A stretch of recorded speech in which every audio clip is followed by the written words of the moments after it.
this is how I'd say it. Like, okay, white privilege doesn't mean your life can't be hard. White privilege means your life isn't hard because you're white.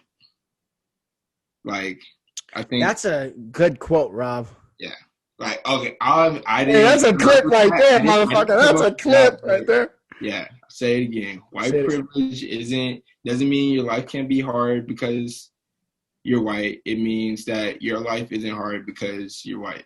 Like, Yeah. And so for people who are like, that doesn't make sense because you're just listening. What he means is listen, means your life isn't hard. Your life can still be hard when you're white, but your life isn't more hard because you're white. yeah. That's what he means. That's fascinating. That's a great quote, Rob Wood. I'm clipping that. No, it really is. And there's a thing to be said. I don't like when people say white men don't have their problems. I don't like that because I was in class and we were arguing about this. And I was saying the majority of men, because they were saying we were talking about male versus women privilege. And now obviously males have been dominated women for centuries now. And I'm not saying that. But she was saying that white men or men at first don't experience oppression or don't experience any victimizations. And what I was saying was the majority of the majority of people who have alcohol and drug dependency are men. The majority of people who in prison are men. The majority of people who are killed in homicides are men. The majority of people who commit suicide are men. The majority of people who are the victims of violent crimes are men. The majority of people who are divorced are men, who do not file for divorce but are divorced are men. The majority of people who lose divorce cases are men. The majority of people who don't have custody of their kids are men, regardless of if they're good people or not. And so just to say that life is easy as a man is just ignorant.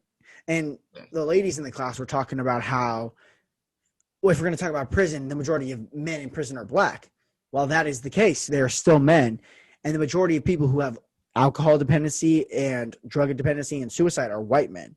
And so to say that the life is easy for any race is not efficient enough. The problem is when we get in these spheres where we diversify everything so much. And that's not saying we shouldn't address the racist problems of America or the sexist problems of America.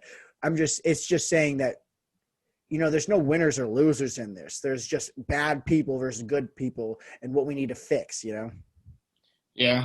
Like, it's hard to even talked about in a philosophy class, like talking about like relativism, and it's like not every like yeah, it is kind of like some things are like just good and bad. Like, you can't like try to come to some middle ground on topics like racism. Like, no, racism is bad. There's no like if ands or buts about it. And, like, what you're saying is like when you say like these stats, it's not like some like pity party where like, oh, people should like think about men more. It's just like, no, men are people too, but like our life, like I said, like about white people, men's lives aren't harder because we're men. It's like others, like social issues. I disagree, though. I think that life, especially in the United States, yeah, I guess you could say it's a societal problem and cultural problem.